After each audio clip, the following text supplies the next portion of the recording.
दोस्तों अभी कुछ दिन पहले, करीब 3-4 दिन पहले महाराष्ट्र से एक खबर आई कि एक आरटीआई एक्टिविस्ट ने पहले अभिजीत दीपके की बोस्टन में पढ़ाई को लेकर आरटीआई डाली। फिर उसके बाद कंक्लूजन निकाला गया और उसके आधार पर सवाल उठाए गए। जब उनके पिता 60 से 65 हजार रुपए कमाते हैं तो फिर वो अपने बच्चे को अमेरिका में शिक्षा कैसे दिलवा सकते हैं। अब इस पर अभिजीत दीपके ने करारा जवाब देते हुए अपना पूरा लेखा जोखा रख दिया। हेलो एवरीवन, मैंने अभी देखा कि किसी बीजेपी के कार्यकर्ता ने मेरे ऊपर आरटीआई फाइल की है और वो जानना चाहता है कि मैंने अपनी एजुकेशन कैसे कंप्लीट की।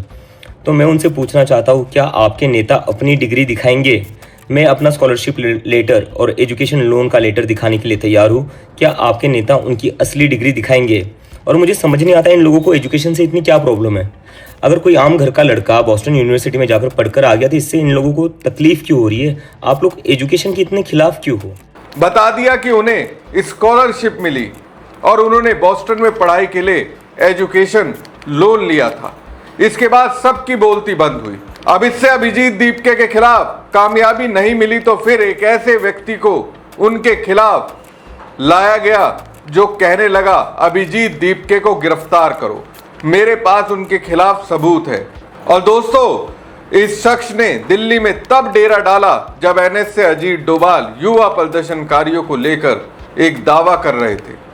तो सवाल यह है कि क्या अभिजीत दीपके अब सरकार की आंखों में खटकने लगे हैं? आखिर वो कौन है जो ये कहने लगा कि उसके पास अभिजीत दीपके के खिलाफ सबूत है? चलिए दोस्तों, विस्तार से बताते हैं। सीधे फ्रंट पर अभिजीत दीपके से हार मानने वाले अब पर्दे के पीछे से उन्हें फंसाने की चाल चलने में बिजी हो गए। नमस्कार दोस्तों, मैं हूं परवीन सानी। दोस्तों, जब कॉकरोच जनता पार्टी का आंदोलन खत्म हुआ, जब सरकार उनकी मांगों के सामने झुकी और सरकार के झुकने से बौखलाहट में आए भक्त जैन जी के मोराल को डाउन करने में बिजी हुए, उसी दौरान एनएस से अजीत डोभाल का एक बयान आता है। वो बयान कुछ इस तरीके का होता है। आज भी भारत को बाहर से भी और अंदर से भी बहुत अधिक चुनौतियां हैं। भारत का विकास से सभी लोग बहुत आनंदित हों ऐसा नहीं है।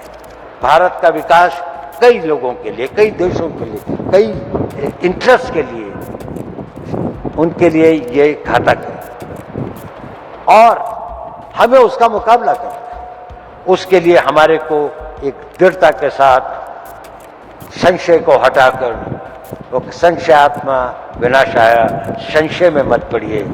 एक बार एक ही चीज को सोचिए, देश के इंटरेस्ट को सोचिए, देश के इंटरेस्ट में काम करिए।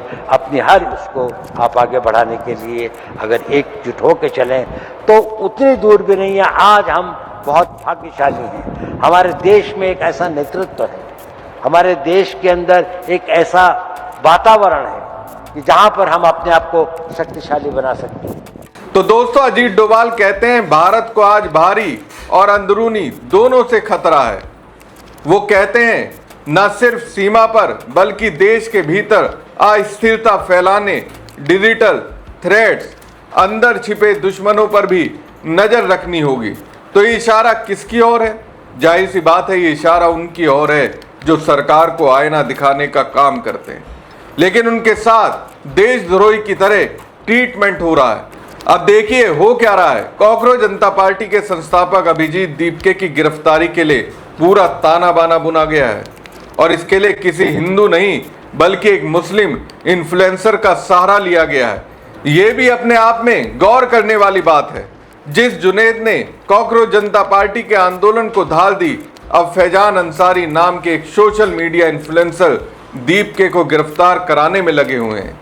दरअसल दोस्तों, social media influencer Faizan Ansari ने कॉकरोच जनता पार्टी के फाउंडर अभिजीत दीपके के खिलाफ पुलिस में शिकायत दर्ज कराई है। उन्होंने कहा, आज मैंने दिल्ली डीसीपी के पास सीजेपी फाउंडर अभिजीत दीपके के खिलाफ लिखित शिकायत दर्ज कराई है क्योंकि मेरे पास सबूत है कि उनके लोगों ने मुझ पर हमला किया था। मुझ पर पुणे और औरंगाबाद में हमले हुए थे। Social media influencer Faizan Ansari ने आगे कहा कि इस मामले में पहले से ही 2 केस दर्ज है। मैं चाहता हूं कि दिल्ली पुलिस तुरंत अभिजीत दीपके को गिरफ्तार करे। इसके साथ ही उन्होंने दिल्ली पुलिस की तारीफ भी की। मैं दिल्ली के सीएम और पुलिस की तारीफ करता हूं कि उन्होंने सही समय पर सोनम वांगचुक को हिरासत में ले लिया, जिससे दिल्ली का माहौल बिगड़ने से बच गया। फैजान अंसारी ने कहा कि अभिजीत दीपके सिर्फ अपने फायदे के लिए सब कर रहे हैं। उन्होंने आगे कहा कि मैं चाहता हूं कि दिल्ली पुलिस अभी अभिजीत दीपके को अरेस्ट करे।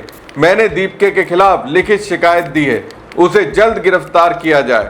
उन्होंने दावा किया कि दीपके अपने फायदे के लिए सब कुछ कर रहा है। साथ ही उन्होंने लोगों से कॉकरोच जनता पार्टी को सपोर्ट नहीं करने की अपील भी की। उधर अभिजीत दीपके ने कहा कि उनका संगठन किसी विशेष राजनीतिक दल की आलोचना करने या बचाव करने के उद्देश्य से काम नहीं करता। अगर छात्र किसी भी सरकार के कार्यकाल में समस्याओं का सामना करेंगे तो उनका संगठन सत्ता में मौजूद किसी भी दल के खिलाफ आवाज उठाएगा। मुख्यमंत्री या शिक्षा मंत्री चाहे किसी भी पार्टी से हो, उन्हें छात्रों के हितों को प्राथमिकता में रखना होगा। तो दोस्तों, साफ है अभिजीत को गिरफ्तार करने के लिए एक नया प्रयोग किया गया। अब कामयाबी मिलेगी या नहीं, ये तो आने वाला वक्त बताएगा। दरअसल दोस्तों, राजनीति में सबसे आसान काम होता है कि सवाल पूछने वाले पर सवाल खड़े कर दो, मुद्दे का जवाब मत दो, मुद्दा उठाने वाले की कुंडली निकालो। कभी उसकी पढ़ाई पर सवाल, कभी उसके पैसों पर सवाल, कभी उसके इरादों पर सवाल, और अगर उससे भी बात न बने तो फिर शिकायतें, एफआईआर और गिरफ्तारी की मांग शुरू कर दो। लेकिन यहाँ असली सवाल आज भी वहीं खड़ा है। क्या इससे छात्रों के मुद्दे खत्म हो जाएंगे? क्या इससे पेपर लीक की बहस रुक जाएगी? क्या इससे शिक्षा व्यवस्था की कमियां छिप जाएंगी, या फिर जनता का ध्यान असली मुद्दों से हट जाएगा? अब फैसला आपको करना है। क्या ये सिर्फ एक व्यक्ति के खिलाफ शिकायत है, या फिर उस आवाज को घेरने की कोशिश है जो पिछले कई दिनों से सरकार से सवाल पूछ रही थी? इसका जवाब समय देगा, जांच देगी और अदालत देगी। सोशल मीडिया की बहस नहीं, लोकतंत्र में किसी के खिलाफ शिकायत करना हर नागरिक का अधिकार है। लेकिन उतना ही बड़ा अधिकार ये भी है कि हर व्यक्ति को बिना जांच और बिना सबूत के दोषी नहीं माना जा सकता। आरोप लगाना आसान है, लेकिन आरोप साबित करना कानून का काम है। फिलहाल इस पूरे मामले में एक तरफ शिकायत है, दूसरी तरफ अभिजीत दीपके का पक्ष है। आगे जांच एजेंसियां क्या करती हैं, पुलिस क्या फैसला लेती है और इस मामले में क्या नए तथ्य सामने आते हैं, इस पर सभी की नजर रहेगी। बाकी दोस्तों, इस पूरे मामले पर आपकी क्या राय है? क्या ये सिर्फ कानूनी कार्रवाई है या फिर इसके पीछे कोई बड़ी राजनीतिक कहानी भी छिपी हुई है? अपनी राय हमें कमेंट बॉक्स में जरूर लिखिएगा। अगर वीडियो पसंद आया हो तो लाइक कीजिएगा, चैनल पर नए हैं तो सब्सक्राइब कर दीजिएगा और बेल आइकन दबाना बिल्कुल मत भूलिएगा, ताकि देश दुनिया की हर बड़ी खबर सबसे पहले आप तक पहुंचे। धन्यवाद।